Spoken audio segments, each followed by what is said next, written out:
Hello, and welcome to What on Earth, the podcast of the Environmental Investigation Agency, or EIA. Tanzania's world-famous Selous Game Reserve is one of Africa's largest remaining wilderness areas. It's home to populations of elephants and seriously threatened black rhinos, as well as a host of other species such as cheetahs, giraffes, hippos and crocodiles. Its unique ecological value saw it added to the UNESCO list of World Heritage in 1982, but early this month the World Heritage Committee was considering stripping it of this status due to the damage done by construction of a hydropower dam. I'm Paul Newman, EIA's Senior Press and Communications Officer, and today we're going to be taking a look at the situation in the Selous and what the future holds for it. Joining me is Rachel Mackenna, a wildlife campaigner working in our elephant team, to talk about why EIA was pushing for this unique space to be delisted as a World Heritage Site and what actually took place at the meeting. Rachel, welcome and thanks for taking the time to share your thoughts with us. Thanks for having me, Paul. Now, to get us started, would you give us an overview of what's been happening in the Selous? Yeah, absolutely. So the Selous Game Reserve, which is in southern Tanzania, as you mentioned, is home to a variety of key species. And given its ecological status and importance, it's been listed as UNESCO World Heritage for a number of years. It's a hugely important ecosystem, not only for fauna and flora, but also for numerous local communities that rely on the Selous and its ecosystems for tourism revenue, for fishing and farming, and income generation. Unfortunately, since 2018 or so, what we've seen is the Tanzanian government constructing a massive hydropower dam in the heart of the reserve.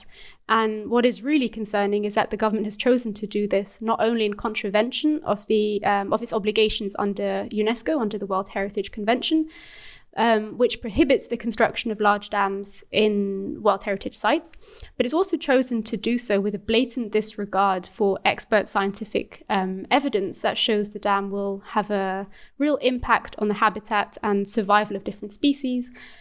It will cause widespread flooding and will divert and change the composition of the Rufiji River, which will have a knock-on effect on an estimated 200,000 farmers and fishers further downstream. It's a shockingly ill-conceived project that's harming two protected areas, the UNESCO World Heritage Site, but also the Rufiji Kilwa Marine Site, which is protected under the Wetlands Convention known as Ramsar.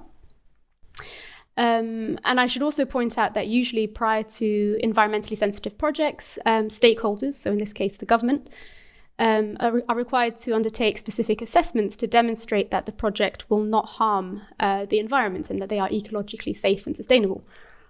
So in this case, the government's assessments were actually soundly rejected as categorically unfit for purpose by the International Union for the Conservation of Nature, IUCN. They're a scientific body who work for the sustainable conservation of nature, and they advise UNESCO on matters of natural world heritage. So they advise UNESCO on the Selous, for example. And so they've categorically shown that this project is completely unfit for purpose, and unfortunately the Tanzanian government have bulldozed ahead and the project's nearing completion as we talk. Yeah. Obviously, it's an obvious one to ask, but if the reserve is so precious, why was the construction of a massive and frankly intrusive hydropower dam on the river ever considered in the first place, let alone given the green light? And I guess why is the government of Tanzania so keen to bulldoze it through? It's a good question. I mean, the Rufiji project was originally conceived to address power and energy shortages in Tanzania. It was meant as a means to bolster development for Tanzania and for Tanzanians.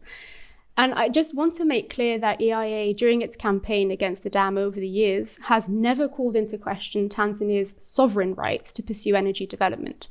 What we've been campaigning against is the fact that the government has not explored alternative locations for the dam, or indeed alternative sources of energy, such as solar or wind energy. And in the context more specifically of the UNESCO meeting, we focused on reminding the committee that it had in the past, over the years, unequivocally opposed the development of large dams inside UNESCO World Heritage sites. Ripping apart World Heritage for ill-thought-out vanity projects like this Rufiji dam has to come with consequences. And yes, it is Tanzania's right to develop, but if we think of UNESCO as a private members club with the convention laying down various rules and regulations for membership of that club, Tanzania really can't be allowed to remain in that club if it continuously and consistently just makes a mockery of those rules. Yeah, absolutely. Now, you and your colleagues on the elephant team at the EIA have been very vocal in urging the World Heritage Committee meeting when it met earlier this month to make an example of the Selous to delist it. Why was that? Why were we so fervent about that as being the thing that we needed to do? That's another good question. I mean, it may seem a bit odd that an organisation like EIA, committed to environmental protection, calls for the Selous to be stripped of its World Heritage status, and because that could be conceived as, us promoting the removal of certain environmental protections, which is not the case, though.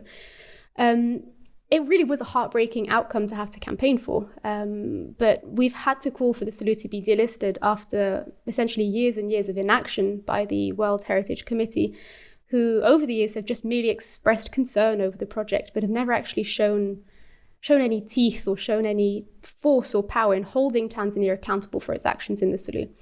Unfortunately, this meeting really was the last opportunity for decisive action, given how far along the project has come.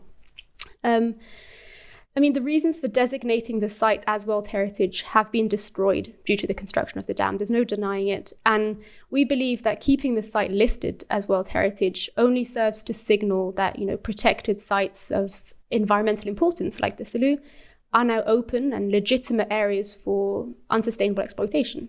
We needed to send a clear message that the destruction of special environments has consequences. And I guess the fact that you and I are here talking about this today, obviously the meeting didn't go the way we would have wished it to. Speaking of showing teeth, what did the meeting of the World Heritage Committee actually decide in the end, and why? Yeah, so there were two possible outcomes from this meeting that were up for discussion by the committee. So option one was to delist the Selous, which is exactly what the World Heritage Centre and IUCN had recommended prior to the meeting. And this option was justified by the fact that the dam has obliterated the outstanding universal value of the game reserve, and therefore it doesn't even qualify for World Heritage status anymore. Option two was the option essentially to bury heads in the sand and postpone any real action on this issue, and to keep the Selous on the list of World Heritage in danger. And the Selous has been on this list since approximately 2016. First due to rampant elephant poaching in the reserve, and subsequently because of the deforestation linked specifically to the construction of the dam. And unfortunately, what we saw is that all committee members, except for Norway, voted to keep the Selous listed on the World Heritage list in danger.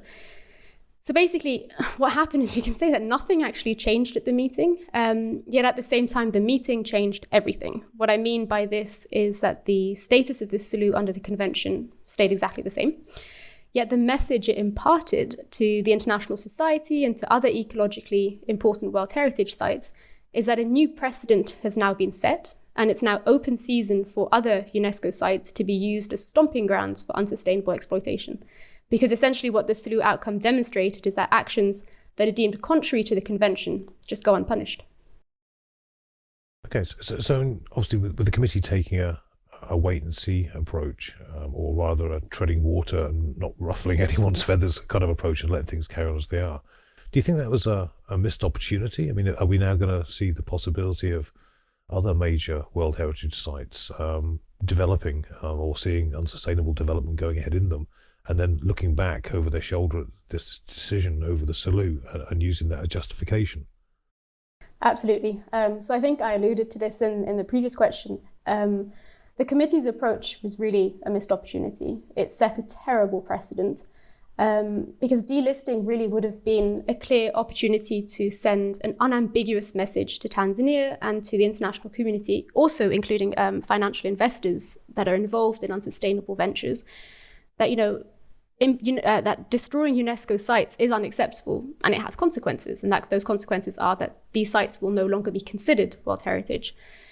So the committee really missed out on a chance to not only uphold the integrity of the World Heritage Convention, to protect unique biodiversity and ecosystems, especially in light of the upcoming 50th anniversary of the convention, but it also had a chance to hold Tanzania accountable for its actions. So really, the wait-and-see approach just makes a mockery of the World Heritage process. And as you mentioned, it sets a terrible precedent for other World Heritage sites, such as the Okavango Delta, where we're seeing drilling for oil and gas taking place, not necessarily in the World Heritage Site, but around it. And the UNESCO World Heritage Centre has already expressed concern about this.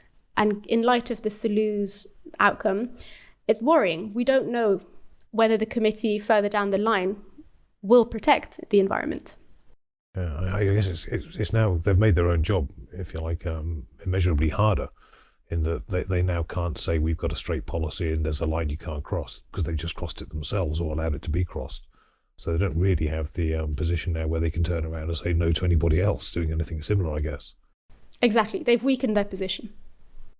Now, one of the things we spoke about in the build-up to the meeting of the World Heritage Committee was our concerns that obviously companies from China and from Egypt have got a financial interest in this dam project, and at the same time are also significant members of the committee making the decision on whether or not to delist. Or do you think ultimately the decision was taken on political grounds as a result of that involvement, or was there some other justification they used to explain themselves? I think that's a really important point to raise.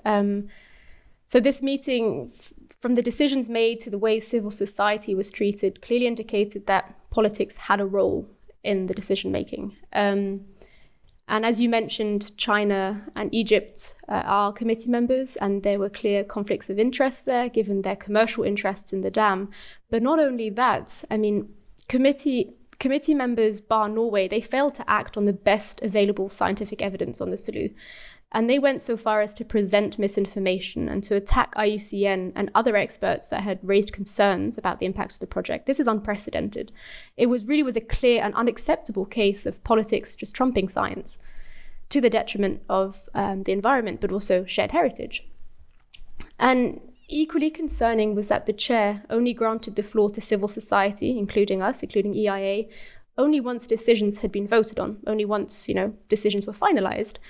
This meant that our voices and the role of NGOs were completely sidelined and essentially viewed as unimportant. We weren't allowed a say in the meeting, even though the guidelines specify that civil society voices should be listened to. And also, just one last point on this, a number of the African Committee members made the point that delisting the Selous would equate to punishing Tanzania for its drive to develop energy. This was an argument that we heard pop up quite often. And pitting environmental protection against development really was not a constructive line of argument, and actually quite an ironic one in the context of the Selous.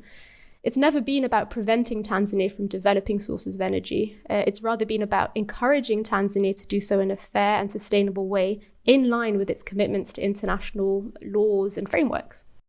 Yeah, and this is something that Tanzania originally signed up to without anyone twisting its arm behind its back. It was a willing partner and a willing signee to these conditions, yeah? Absolutely. Now, one thing I think we need to touch on, and it'll mean me playing devil's advocate for a moment, obviously looking at the responses made by those supporting the dam, like the government itself, opponents of the delisting have claimed that the dam impacts just 1.8% of the total area of the reserve. Now, the Selous, I gather, is about 50,000 square kilometres. It's only a little smaller than the entirety of the country of Costa Rica. Given the proportions, less than 2% of it being directly affected by the dam, do you think we were right to claim that such a relatively small area of damage justified a step so extreme as delisting? You're right, yes. This figure was frequently brought up by opponents of delisting. But one thing to bear in mind is that during the meeting, IUCN and the World Heritage Secretariat, the World Heritage Centre, they expanded on this statistic many times to explain it in further detail. They explained that their research, their scientific research, had shown that the impact of the refugee project will far exceed the actual physical footprint of the project. So meaning that, yes, while the dam is being constructed in a relatively small area in the reserve, the impacts of the dam will spread far beyond the construction site into a vast expanse of the Selous floodplain. And it will impact not only the ecosystems in the area and surrounding areas, but the livelihoods of the communities downstream from the Selous, not in the immediate vicinity of the Selous, but further away from it. And it was really unfortunate that this statistic was used so selectively and so subjectively in this manner. And I guess it just again indicates how little consideration was paid to scientific fact and opinion at this meeting. I guess, yeah, the proportion of it isn't the entire story, is it? It's as you said earlier, it's the principle of the thing. It's the principle of World Heritage status. It has to mean something if it's going to exist at all. Otherwise, for what purpose is it there? Finally, obviously, it appears to be a done deal. The construction's underway. They're looking to fill the reservoir in the near future. The dam's not going away. No one's going to deconstruct it and make any efforts to put it back the way it was. What's next for the Selous from your point of view as a campaigner? Obviously, you've been spending a lot of time keeping a close watch on this project, and you've begun to see some of the devastation and damage it's been causing. Is the Selous effectively a lost cause, or is there something we can do to contain the damage, at least, that's already been done? Yeah, so I mean, the outcome of this meeting clearly was not what we had hoped for and what we'd campaigned for, but that doesn't mean that our campaign against the dam is over. We've been doing a lot behind the scenes to engage with the financial investors in the project, and we'll continue to do so to push them to be more responsible and to be more sustainable in their investments, and to align their portfolios with their existing commitments to various principles, such as the United Nations Principles for Responsible Investment, as well as to specific no-go commitments to get involved in UNESCO World Heritage sites, but also to their own internal corporate social responsibility policies, because surprisingly, a lot of the investors that we've been in touch with, they have clear-cut CSR policies that should safeguard them from becoming involved in unsustainable ventures. But what we're seeing is that a lot of them are just acting in contravention of their own policies.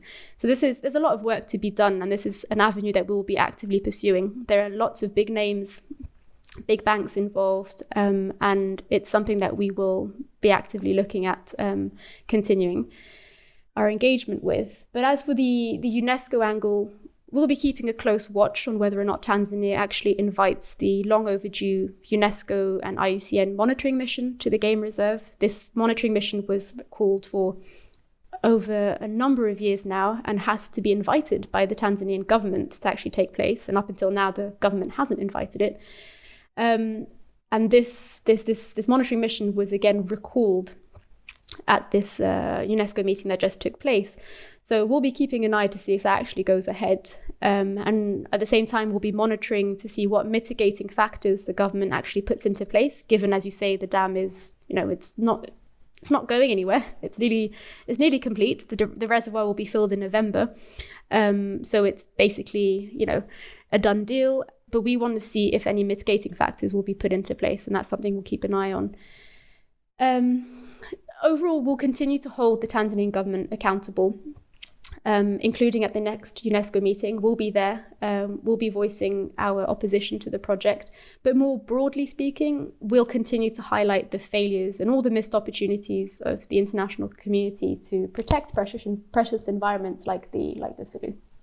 I guess if we can't save the Selous, if you like, from this kind of intrusion, we can at least hold it up as a poster child for what not to do going forward, and looking at other developments as and when they're proposed for similar sites. Yeah, exactly.